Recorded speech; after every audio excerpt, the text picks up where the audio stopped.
Estudiantes, ahora vamos a realizar lectura del texto número 2, que es también un texto científico, y a continuación resolveremos las 5 preguntas que nos propone. ¿De acuerdo? Vamos a la lectura, texto número 2. Galileo pensaba como matemático. Encontramos al personaje central de esta lectura, que se llama Galileo, y que razonaba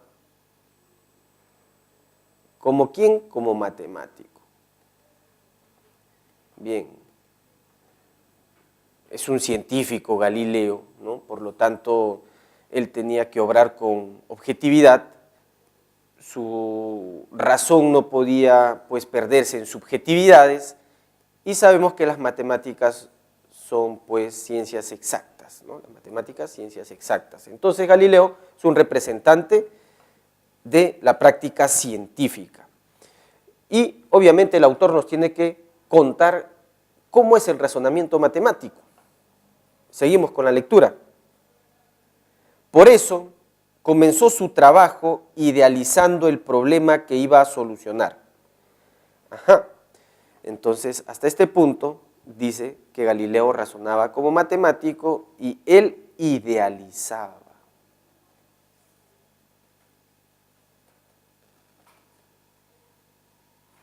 ¿Cómo razonaba? Razonaba así, pues, idealizaba. ¿Y qué quiere decir esto de idealizar? Nos tiene que definir el autor la idealización. ¿Qué es idealizar? Continuemos. Al reflexionar, al pensar, al razonar, en el movimiento de una pelota que, digamos, rueda por el suelo, se preguntó, ¿qué pasaría si no estuvieran presentes la resistencia del aire, la fricción entre la pelota y el suelo y demás fuerzas obstructoras? Ya sabemos a qué se refiere pues con idealizar, ¿no? ¿Qué quiere decir idealizar? Quiere decir pues abstraer, abstracción, ¿no? Es un poder de abstracción. Y lo representa con la pelotita que va a rodar sobre una superficie. En un mundo real, ¿no? En el mundo real, cuenta pues las características, las rugosidades de esta superficie, asimismo como el material del que está hecho esta pelotita y la atmósfera presente, ¿no? La atmósfera que está presente en un mundo real. Mientras que en un mundo idealizado,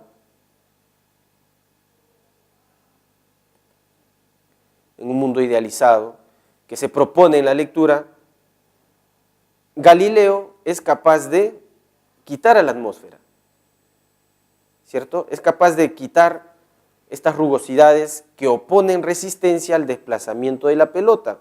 Es una pelotita ideal, ¿no? Es una pelota ideal.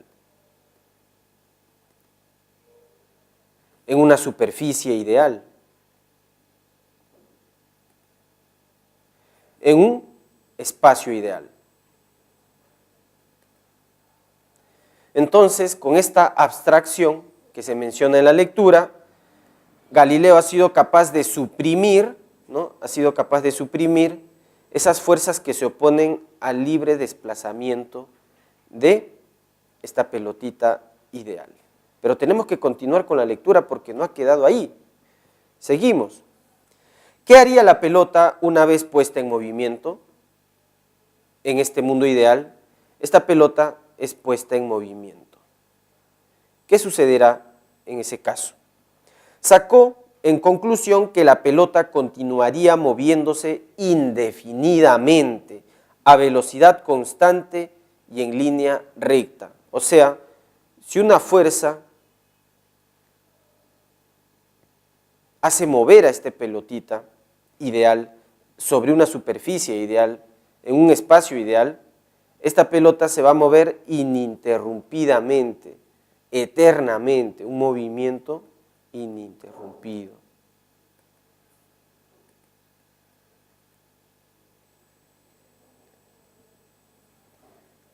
es lo que pudo idealizar Galileo, es lo que pudo razonar Galileo en esta nueva situación, en este nuevo contexto, en un mundo idealizado.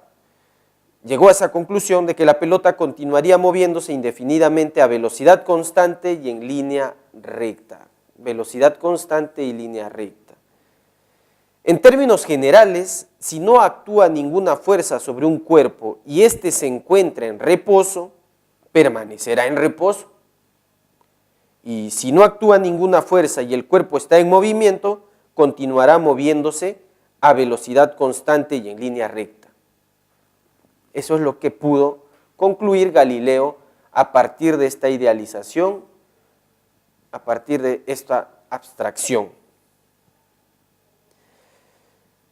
Este principio fundamental del movimiento, ¿no? Este es el principio fundamental del movimiento, principio fundamental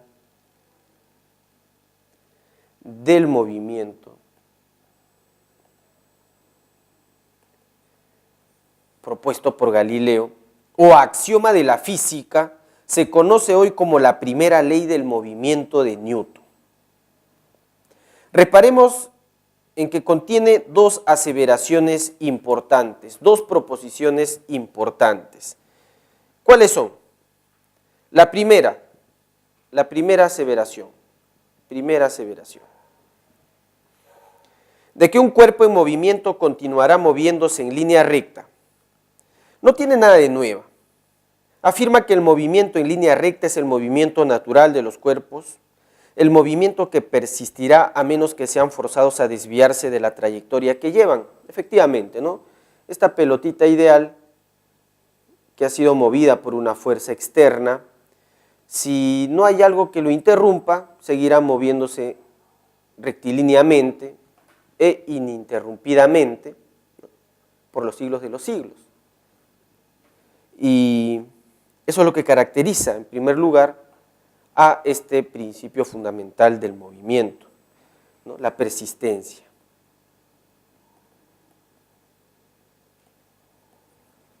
Pero la segunda afirmación, la de que el cuerpo continuará moviéndose indefinidamente a velocidad constante, es distinta por completo de lo que Aristóteles pensaba al respecto.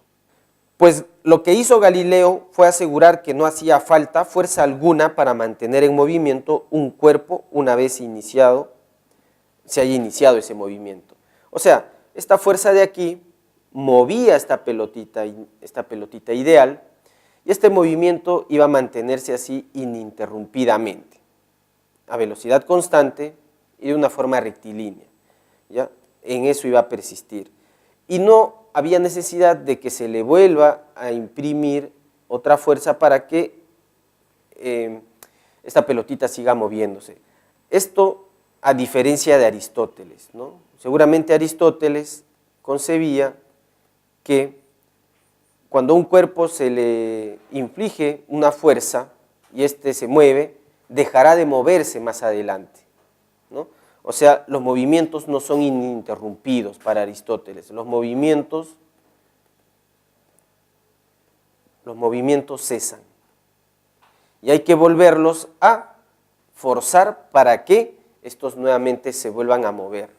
He ahí la diferencia, ¿no?, entre el razonamiento de Galileo frente al razonamiento de Aristóteles. Y eso como segunda proposición, ¿no?, segunda aseveración. Pero, ¿qué ocurre si se aplica una fuerza a ese cuerpo? Galileo contestó que cuando el cuerpo se encuentra en reposo, la fuerza aplicada a él lo pondrá en movimiento y hará cambiar su velocidad desde cero hasta cualquier cantidad diferente de cero. Cuando el cuerpo ya está en movimiento, la fuerza modificará la velocidad, la dirección del movimiento o una y otra a la vez. Así, un objeto puesto en movimiento sobre una superficie áspera encuentra fricción. La fricción es una fuerza y su efecto es el de reducir la velocidad del objeto. El segundo principio de Galileo establece, pues, que la fuerza produce cambio de velocidad en la fuerza.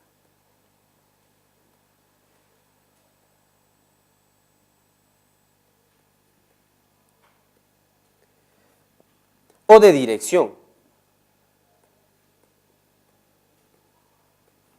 En otras palabras, Galileo dijo que las fuerzas producen aceleraciones. Hasta allí, punto final de este texto número 2. Vamos a resumir, ¿no? Encontramos a Galileo que tenía ese poder de abstracción. Hay que desarrollar esta abstracción, ¿no? Era sorprendente la capacidad idealizadora de Galileo, de manera que él pudo ver un mundo idealizado, ¿no? Un espacio idealizado, pudo notar una pelota ideal sobre una superficie ideal y una fuerza que mueve a esta pelota de una manera rectilínea, con una velocidad constante y con un movimiento ininterrumpido, si es que no se aparece una fuerza que modifique este movimiento, ¿no? Eso es lo que encontramos en la lectura principalmente. Se alude a Aristóteles pues, para diferenciar las épocas, ¿no? Aristóteles consideraba que los movimientos eran limitados, ¿no? Eran interrumpidos o cesaban los movimientos, de manera que para un cuerpo había que nuevamente imprimirle una fuerza para que se mueva nuevamente, a diferencia de Galileo, ¿no? Ahora, con este razonamiento, con esto que hemos podido rescatar de la lectura, vamos a responder las preguntas de opción múltiple. Son 5 problemas, comencemos con el problema número 1, que tiene que ver con la jerarquía. ¿Y de qué se ocupa básicamente la lectura? ¿No? Esto es jerarquía textual. ¿De qué se ocupa la lectura? ¿Te acuerdas? ¿Será de Aristóteles? No, no es de Aristóteles. ¿Será de Newton? No, tampoco es de Newton. Son personajes un tanto marginales con respecto a Galileo. ¿No es Galileo el personaje central? Galileo es ese personaje, ese científico que se caracterizaba por la idealización, ¿no? Idealizaba el mundo, o sea, tenía un poder de abstracción bastante notorio, y él enunció sus principios del movimiento, ¿no? El principio del movimiento, que contenían 2 aseveraciones, primera aseveración y segunda aseveración. Esto es lo que podemos recordar de la lectura y tenemos que encontrar esto en alguna alternativa. A. El texto se ocupa básicamente de las leyes del movimiento de Newton anticipados por Galileo. El problema de A es que menciona a las leyes del movimiento de Newton. Y el texto solamente ha mencionado a Newton puntualmente, en una partecita pequeña de la lectura. De manera que no es ecuménica, y cuando hablamos de jerarquía textual, jóvenes, siempre acuérdense de eso, que el tema central, la idea principal, incluso el mejor resumen, siempre deben ser ecuménicos con respecto a la lectura, ¿ya? Seguimos con la alternativa B. El texto se ocupa básicamente del modo como Galileo explicó el movimiento constante y rectilíneo. Ya se acerca más, ¿no? Ya se acerca más a lo que hemos podido encontrar en la lectura. O sea, cómo Galileo explicó el movimiento constante y rectilíneo. ¿Cómo lo hizo? ¿Cómo explicó Galileo el movimiento constante y rectilíneo? ¿Cómo lo hizo? El texto te dice cómo lo explicó, con esta idealización, con esta abstracción, o lo principal ha sido estas 2 aseveraciones sobre el movimiento que propuso Galileo. Ahora vamos a buscar otra. Si no hay otra, podría ser barco. Vamos con la alternativa C. de los dos principios del movimiento establecidos por Galileo Galilei. O sea, el texto se ocupó de los dos principios del movimiento establecidos por Galileo Galilei. Efectivamente, pues aquí está ese principio que entrañaba dos aseveraciones. ¿Lo recuerdas, no? Esto del movimiento ininterrumpido y esto que fuerza significa modificación de la velocidad. Entonces, esto es consecuencia del poder de idealización que caracterizaba a Galileo y la lectura ha versado sobre esto fundamentalmente, de manera que hasta ahora la alternativa C es categórica, ¿no? Tiene mayor jerarquía. Vamos con la alternativa D. El texto se ocupa básicamente de lo que ocurre al aplicar una fuerza a un cuerpo en movimiento. Esta alternativa pues está dejando de lado a Galileo, está dejando de lado al principio del movimiento y sus dos aseveraciones, ¿no? Estos dos principios. Entonces descartamos dedo y finalmente E, del principio fundamental del movimiento o axioma de la física. El problema es que allí no aparece Galileo, no aparecen estas dos aseveraciones, puede hacer alusión a lo que propuso Newton. Por lo tanto, E es una alternativa peligrosa, de modo que la clave correcta únicamente es casita. Ahora vamos con la pregunta número 2. ¿De qué trata la pregunta número 2? A ver, idealizando. Esto tiene que ver con el sentido contextual, idealizando. ¿Recuerdas que idealizando implicaba abstracción? Se relacionaba con la abstracción. ¿Y qué abstraía? Pues Galileo. Imagínate esa pelotita sobre esa superficie rugosa, ¿no? Sobre esa superficie rugosa que opone resistencia al movimiento de esta pelota. Entonces, lo que hace Galileo con esta abstracción o idealización es suprimir. Suprime esta variable. ¿Qué más? ¿Te acuerdas de la atmósfera? Ahí está presente una atmósfera. ¿Qué hace Galileo? Suprime la atmósfera, así como suprimió las características del suelo, de la superficie, y tal vez el material con el que está fabricado esta pelotita, ¿no? ¿Qué hizo? Suprimir, de manera que obtuvo un mundo ideal, una pelota ideal, una superficie ideal, un contexto ideal para el movimiento de esta pelota o para el reposo de esta pelota. Entonces tenemos que encontrar una alternativa que se relacione con la abstracción y con la supresión. ¿De acuerdo? Comencemos con A. ¿Y qué hay en A? Deducción, deducir. ¿Y qué es deducir, jóvenes? ¿Se acuerdan, estudiantes? ¿Qué es deducir? Es inferir. Inferir. Y en este caso no hay ninguna inferencia, no hay proposiciones y no hay conclusión. Entonces descartamos avión. En la alternativa B, esquematizando. Esquema. ¿Hay algún esquema aquí? Sí, profe, lo que usted ha escrito, lo que usted ha dibujado es un esquema. No. Lo importante en este caso es la supresión y la abstracción, estudiantes. Eso es lo que tenemos que encontrar, no un esquema.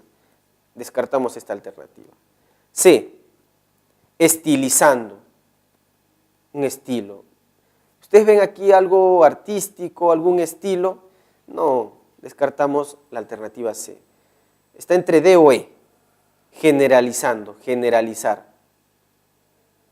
¿Está generalizando, jóvenes? No, está quitando características, ¿no? Está quitando características a este mundo, entonces no está generalizando. La clave correcta debe ser E, simplificando, simplificar. Para simplificar tienes que quitar, ¿no?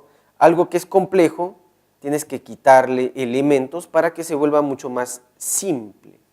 Entonces, simplificando se relaciona con la supresión.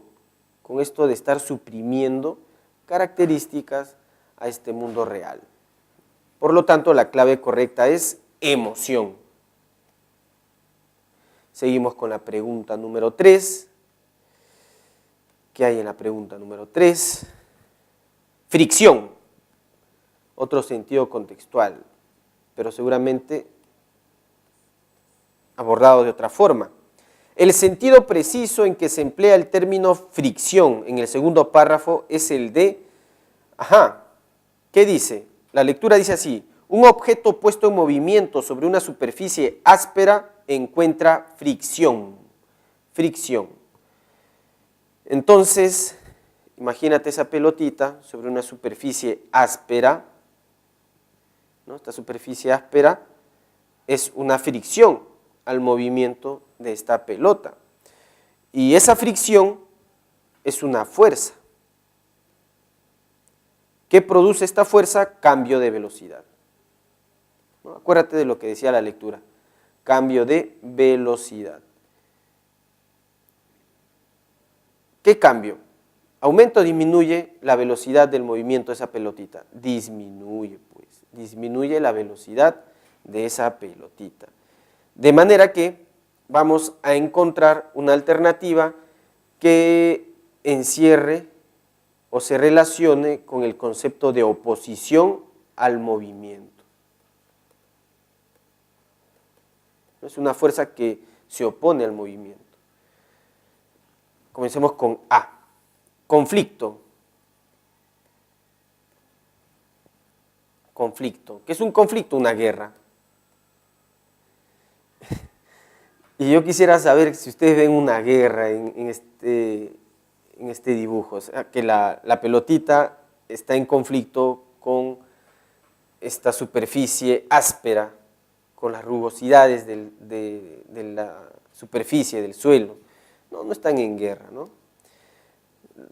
Entonces descartamos avión. B.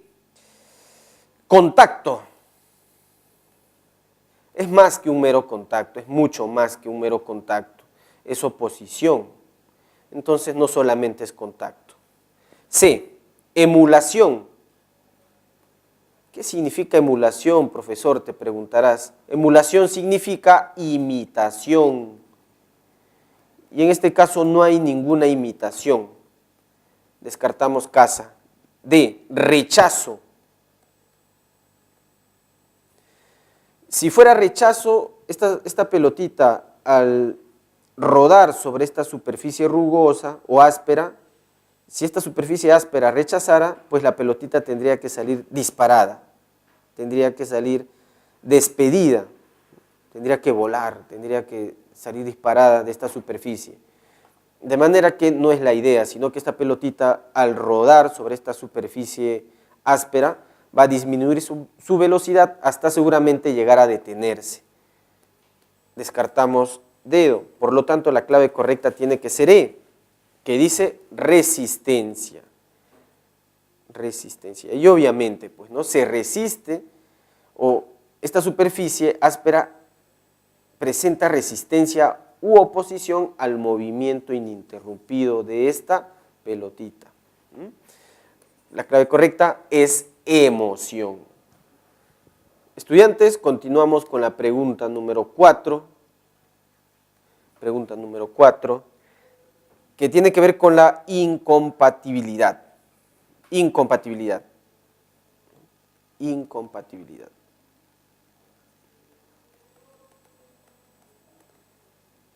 ¿Con respecto a qué? Dice, resulta incompatible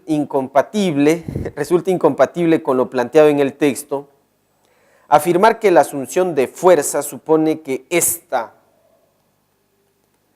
piensa en la fuerza, comencemos con A, bien puede acelerar o desacelerar a un móvil.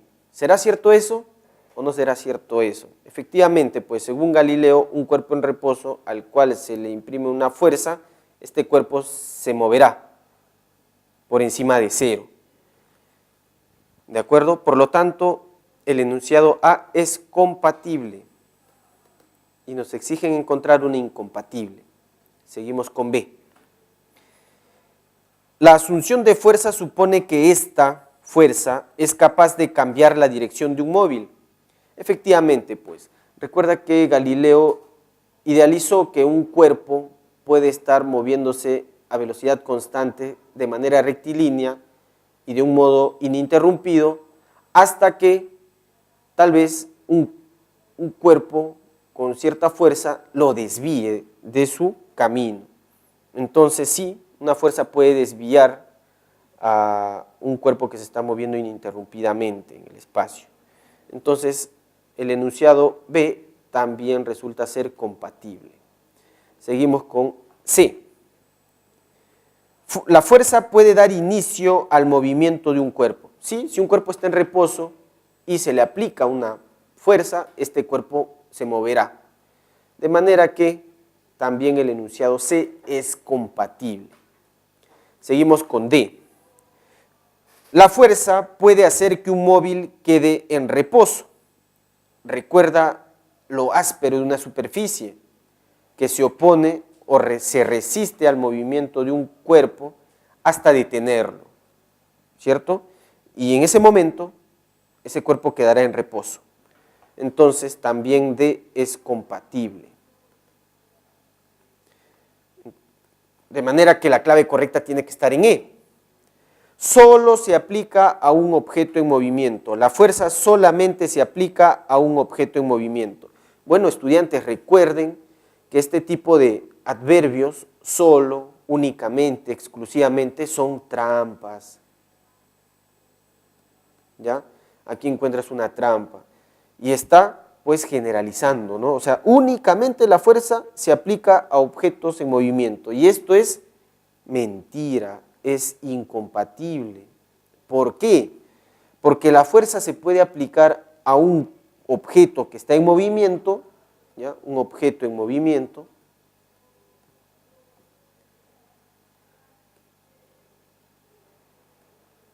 como también se le puede aplicar a un objeto que está en reposo. ¿De acuerdo? Y por esta última aseveración, enano es la clave correcta. Seguimos con el quinto y último problema de este texto, que dice así, número 5. Se desprende del texto que, según Aristóteles, el movimiento, la concepción del movimiento, según Aristóteles, el movimiento, según Aristóteles. ¿Cómo era el movimiento según Aristóteles? A diferencia de Galileo, Aristóteles suponía, pensaba que un objeto no podía moverse ininterrumpidamente, ¿no? Porque un objeto llegaba a detenerse si se encontraba en movimiento. Entonces, para que este cuerpo continúe en movimiento, se necesitaba, pues, seguirle aplicando fuerza, ¿no? Hay que seguirle aplicando fuerza. Es lo que sospechaba Aristóteles, a diferencia de la conjetura de Galileo, ¿no? A diferencia de la hipótesis de Galileo. Entonces, comencemos con A. No puede darse indefinidamente, no puede darse indefinidamente. Y de entradita está la clave correcta, indefinidamente. Esta era la idea de Galileo, ¿sí o no? Mas no es la idea de Aristóteles. De manera que esta es la clave correcta, jóvenes. Así de entradita. Galileo suponía que un cuerpo se puede mover indefinidamente, ¿no? Un movimiento indefinido. Ininterrumpido, para ser precisos. Ininterrumpido. Mientras que Aristóteles decía todo lo contrario. No, el movimiento no puede ser ininterrumpido, sino que no puede darse indefinidamente. Y hay que seguirle aplicando fuerza para que un objeto se mueva. esta es la clave correcta, no vamos a continuar, sino que en el examen tenemos que aprovechar el tiempo. Una vez que encontramos la clave correcta, saltamos a la siguiente pregunta, y como ya no hay más preguntas, hemos terminado de resolver el segundo texto.